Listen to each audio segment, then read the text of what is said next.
right, horror addicts, the bed has been vacuum sealed and re-infused.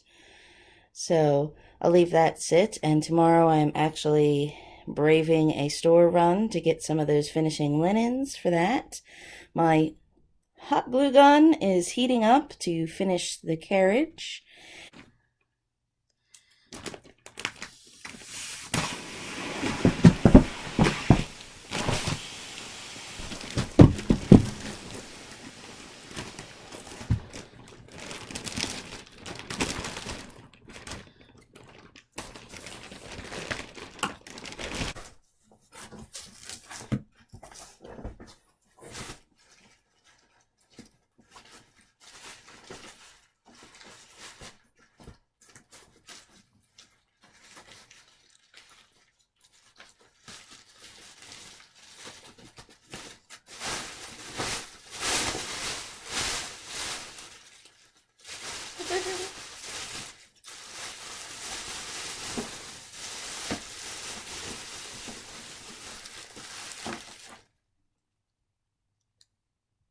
It's finally stormed here, as you can see and hear a little bit.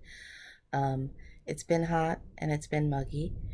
I used to care about how I looked on camera, but now, without having to get ready to go anywhere, I'm not getting dressed up. Sometimes I just don't feel like being on camera. Not after fighting with getting all these mattresses together. The trundle is under there. I still have to put like the mattress protectors and the sheets and comforters and things with the twin mattress. I've been letting that inflate a little bit, but the top mattress is coming together. I was in a bit of flux for a few days because I had the comforter for one, but not the sheets for the other, the mattress protector for one, but not for the other. I did go to the store to get the bed pillows and some sheets. It was the third time I had been out in 109 days, I think. So it's been a little crazy here. I have been fighting with these bolster pillows. They're not completed yet. I need to finish the ends. I was going to do a pleat kind of tuck and then a covered button on the ends, but I'm kind of annoyed and fed up with it. It looks it looks a little more naughty, I feel, here than I intended. Whoops, I'll move away from that. But I think I'm just going to gather the ends closed because I'm just annoyed. It was a lot getting the foam and the polyfill squished and stuck inside there. And I have rearranged these bed pillows, in no exaggeration, in 50 different ways. And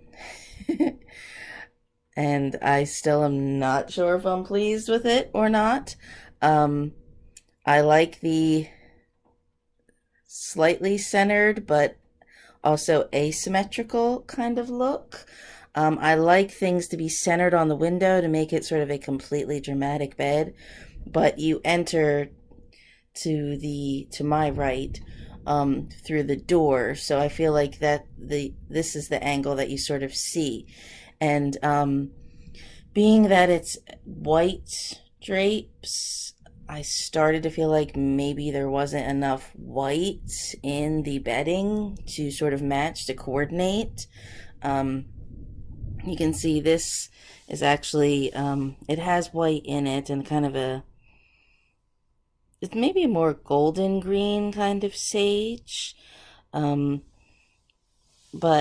mom to be actually likes green, so I do have a few green throw pillows, and I do also have some gray.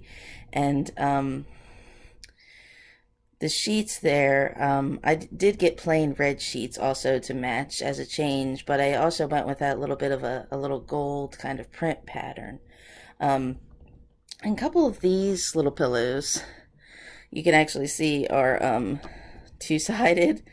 They're different patterns. These are from swatches when one of my local Joann's was actually closing, and you could buy the sample fabrics that they had for their upholstery remnants. Um, $1 each. So I bought, I don't know, a dozen of them, and I just made a bunch of little lumbar pillows. There's one also. And that, if you can see, it's black and silver damask. That's a satin pillowcase I happened to find at the dollar store. And I had it in here, and I didn't even completely forgot that I had it. And I said, "Oh, well, I'll just use this for the room. I'll stuff it into a regular pillow." And it has a little crease in it from being folded. But I've been having moments of panic again because to me, on one hand, it's, oh my gosh, that was totally affordable. $1 for a great little pillowcase that I stuffed with some polyfill. And when someone comes and sits down and touches it, and it's so luxurious that it's satin and it has a great kind of, classic pattern to it, it seems so much more luxurious than it is. These pillow forms, I have two in green and two in gray, were also like dollar store pillow covers that I stuffed. And, if they get ripped up and messy, I can just, recover them with, as baby gets older, whatever fun thing that baby tends to like, I can cover the pillows. So they're done very affordably, but then I go through moments of panic of like, is this cheap? Does this look really cheap? Do these bolster pillows look really classy, or do they look like, bed skirts? I have moments of, I think this looks nice. I think this looks dramatic and classy. I tried not to have too many pillows, but wanted, enough of a inviting kind of, oh, it's a luxury bed, but yet you can sit on it with sort of a bit of a couch back kind of feeling to it. So I think things are starting to turn out. The storm here is finally broken, which has cooled things off a little bit. It's cooler in my basement where I've been sewing, or I've been going through phases of, I took all my craft materials out of this room, and then I needed to bring back all kinds of sewing things to get all of the sewing done. So the carriage and sheets are done. The pillowcase actually was enough for the cotton lining for the carriage, as well as these were the last few pieces. So these I just made as two little sheets for the little carriage bassinet. Some of these seams were the seams that were actually there, which I used, or just did the other side finished seam to match. Maybe they're a little small, but I guess for a newborn bassinet. And this was a very forgiving pattern for a lot of things. But at the same time, I always made sure when I did something to have the pattern in this direction, but I think maybe as a sheet this might probably get wrapped and tucked in this direction, but that doesn't really matter at that point.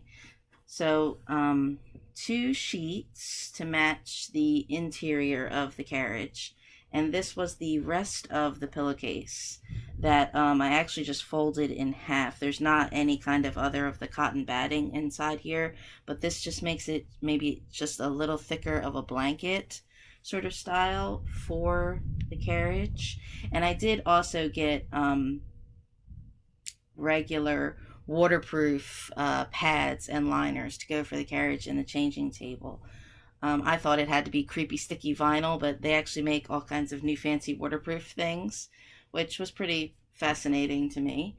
I had scraps, of course, that I tried to use. I've tried to use every inch of this material. I do have a lot left, which I actually have the entire fitted sheet left, which I think I'm going to use for a blankets or bumpers and a bed skirt for the mini crib when the mini crib arrives. That's the last thing I'm waiting for. And I have other ideas to make more things. I still have another batch of flat sheet left, but I feel like if I make everything that I have in mind in anticipation of a big surprise reveal for mom to be, then mom would never get here because I just would do so many things.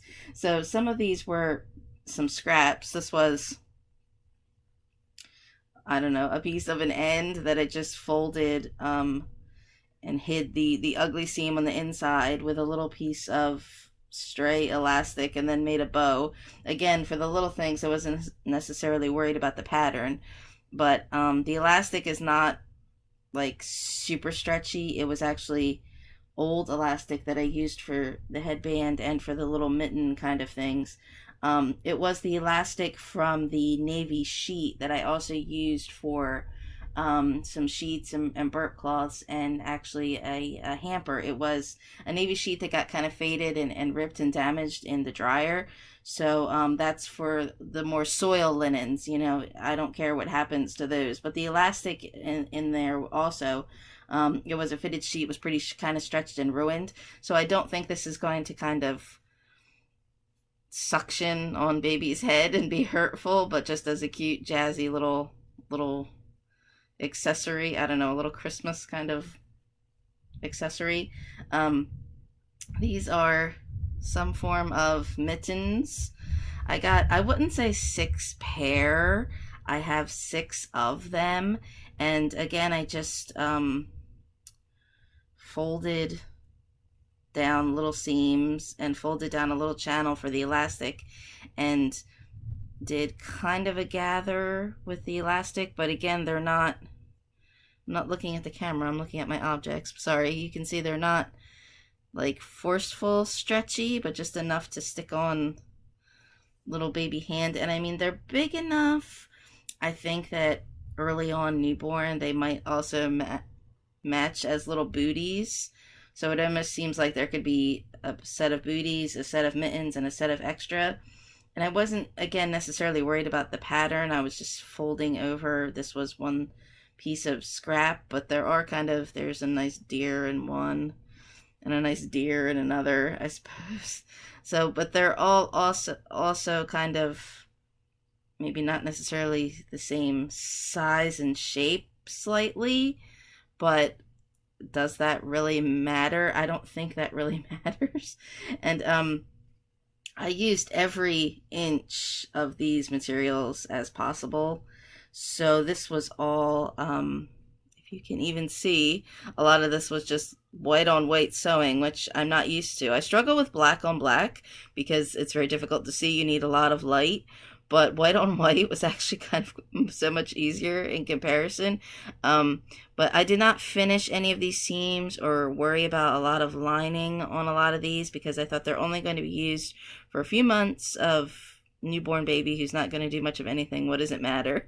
But I also did everything here by hand as well, just because I was using those very inches down to the wire on some of the frayed little 1/4 inch or less kind of fold over, and a lot of this was just small kind of finishing stitches.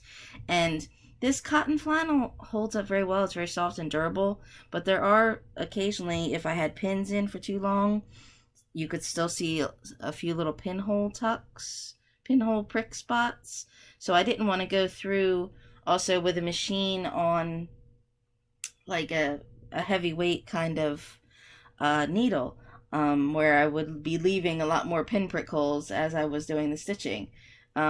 This is a little skirt. There is a little seam in the back from where I put something together, and I did gather the skirt a little bit and then made a separate channel with the elastic. Again, the same sort of was already stretched out kind of elastic. I think this may be a little small. Again, maybe only a couple months, Christmas worth of baby, but I mean, so what? There wasn't much else. A lot of these shapes of fabric, there wasn't much else I could do. I did have to abandon the polka dot dress alteration that I had intended. I'd mentioned it previously in a Gothic thrift alteration video. I had wanted to make the polka dot halter dress that didn't fit into just a larger tent dress for mom to be, but it wasn't really working. It ended up being a little tight on me, and I thought if it's a little tight on me, then it won't stretch out for mom to be. And again, I was bound by the limit of fabric that I had here. So um, this I used as much as possible, but then some of these things I realized were also kind of long. I couldn't quite tell on baby sizing. So, I mean, in theory, if baby waist stays the same, I could always actually undo this and let it be longer again, for just any kind of play clothes or something. The cat had a scary look in his eyes, like, oh no, she's going to dress me up. Um, this, I think, is some kind of little baby cat hat. Um, I ended up with this nice piece of the print, and it was kind of an odd shape. And so I just did two more to match it in the back, and it kind of doesn't match. And I didn't do an elastic or any kind of headband thing on this. And I feel like it's weird when it lays flat, but I keep trying to think three-dimensionally in around baby's head. I mean, maybe the corners might stick out a little bit, but then I keep thinking of like, well, they make all these little hats with little corners with little animal ears, and hey, maybe it can look more like a little beret. Maybe she can just be a sassy little baby with a little beret. I don't know. But if it isn't anything, I don't know, maybe we could turn it upside down and it could be used as something. I don't know. I really went a little crazy just trying to find a use for every single piece of material that I had. This is, I wouldn't say dress. I would want to call it a pinafore, because again, it's not lined. And I did make this seam. Again, I thought it was a little long, perhaps. Again, I didn't line the inside here. You can see where maybe I've just folded over the seams. In my mind, I thought that this would just go over something else, because this cotton flannel maybe is not something that would just be worn as the plain baby dress itself in the summer. That's probably when the baby's going to be like 6 to 9 months old anyway. So this might be both too lightweight because I didn't line it, but yet too heavy. Maybe not the right kind of material. I'm not sure. Regular cotton, breathable, but I don't know about the cotton flannel sheet that's meant to be made for warmth. So I thought this would be something that, see, I was more concerned with the armhole size. I did hem it because I thought, again, I was worried if it was too long, but to me this was more for winter baby, if baby was wearing long sleeves or another kind of little baby cardigan sweater over top. So I went through my button stash here and just found matching buttons, and I don't necessarily love my buttonholes, which again I was not going to fight with doing the buttonhole kind of foot on the machine, but enough to open, I hope. I keep thinking if baby is a preemie, then actually if baby is a preemie, then she would be a Halloween baby, which would be awesome. But if she has to be induced, then she'll be a Christmas baby. So I'm in kind of a holiday kind of window, where I keep thinking baby may either be really small or be really big. So again, that's where I come from. I don't know why anybody would spend so much on baby clothing when there's such a limited window of wearability. And when I was looking at clothes in the store, I was so confused by the sizes because there were things that said 0 to 3 that seemed so small, but then there were things that said 6 to 9 that seemed as small as 1 to 3, but then there's 3 to 6, but then there were things that were 6 to 9 that seemed small again. So I kind of was looking more again for what I knew the season would be, not necessarily to go by the size number.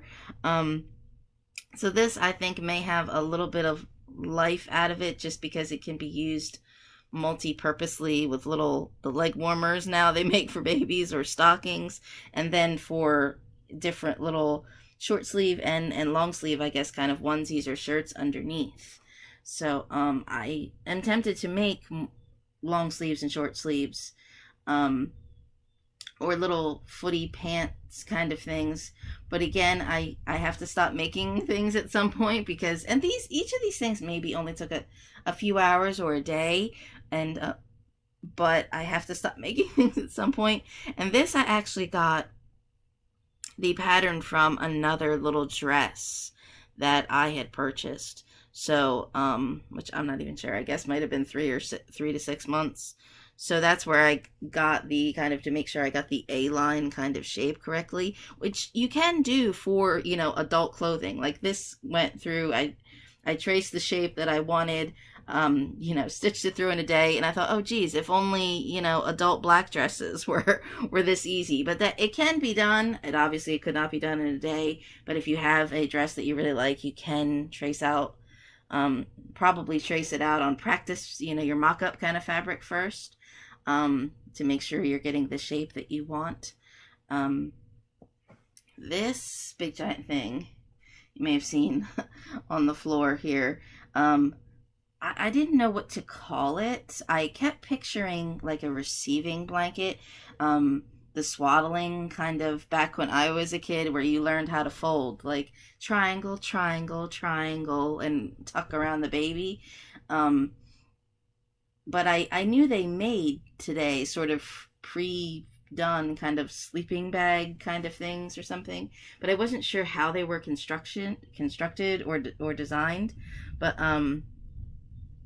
I got the idea actually that I have an oversized Santa hat. It's actually this kind of shape, and it was actually meant to be a chair back, one of those decorative kind of chair back things, but the cat took it over as like a little cocoon. So I used that as my pattern to make this big sort of inside here. So I traced it this way, and then I traced it this way. So, but then I wasn't sure how the top flap kind of looked, and I did look at pictures online, and it was actually called a baby envelope. And I just folded the corner or the triangle point under here, because I wasn't sure if, depending on baby size or age, if the little triangle part was just going to be flapping around and hitting the baby in the face and be kind of confusing, weird and cumbersome. So I just folded it over. And some areas in here have a finished seam, because I was working again with a side of the sheet that was finished, and other parts don't. So I've got lining on each side here and each side here, and this is double folded over, and it's kind of a triangle, it's kind of an A-line. It's gotten wrinkled as I've been sewing and folding around it, but I wasn't necessarily worried here about the bottom, about the triangle necessarily around this kind of round being perfect. Oh, it's popping open anyway, because I kept trying to picture it. Well, it's not meant to be a flat piece, that it's not meant to be completely flat. It is actually meant to be three-dimensional, not papoose is not the word, but it's meant to be three-dimensional for baby, and then baby's head could be in here with little arms sticking out. There actually was a spot on the sheets. I'm not sure if it was there before or if it was after I had washed the sheets, but there was a little part here that was ripped that I did try and just tack directly onto that cotton batting. I'm not necessarily pleased with it. I mean, I think it looks like you can tell that I've patched the hole, but at the same time, again, I kind of figure, ooh, there's going to be a baby exciting in here and rolling around and kicking, or parents are going to be holding it, that I don't necessarily think that the mistakes in the stitching are going to be what people notice. People are just going to be thinking, whoa, what a cute, cozy baby. I hope. So this was the last big thing. And again, I was trying to figure the size. And I guess I figured if newborn starts off small, it's more about making sure that the head of the newborn is at the top, and then legs may dangle where ye may. And then I figure maybe when baby is older, the back flap goes away, and it's just tucking in baby. I have no idea. I don't know if this is going to be of worth anything. I don't necessarily think it's also like an outdoor kind of coat replacement. either. Maybe it's something, just cute when you're inside warm. But I just keep, maybe the head the headband and the cap can go together, can be worn together. And then you're gonna have, cute baby in a little deer print little, I don't know, cocoon envelope, wearing a little jaunty cap and bow, and have little mittens on, and be wearing a little pinafore. So maybe these might be useful things. I don't expect the whole deer ensemble to be worn at once, but maybe because I'm new to baby sewing, and I was using alternative affordable materials, this is maybe not something I would expect to be like back in the day. If your grandma, did like a massive like knitting kind of coat and hat and scarf or something, where you knew it was going to be warm and practical, that you would get a lot of use out of it. But these things I think are more just in the first few months, in the winter, sort of complementary kind of pieces that can be layered with other items, instead of having to buy all those materials all at once. Just maybe a little sensible alternative supplement to baby warmth and wardrobe, right? Addendum to the little weird baby envelope. As I was looking at it, I thought, oh no, I didn't quite catch the corner here on the fold over. Like, oh shoot, I have to fix that and tack it on. And I kind of thought, where did I mess up? And I kind of actually realized, here it is kind of folded closed for baby kind of head cap, but then the triangle part apparently could actually still come back out. I didn't end up tacking down the fold to keep it closed, so I kind of like that though. I mean, I know it looks kind of weird like now, but again, if you picture, if there's a little baby inside with a little hood and a little blankie, just as an alternative, maybe double option, I guess, even today with, virus plague, wanting to maybe completely cover baby momentarily in incomings and goings. But I think that's a good thing. And I mean, if it's not, well, then it can just always stay folded inside. But wow, look at that. I mean, I got kind of a 2-for-1, and I wasn't expecting that. So, yay, Kbatz.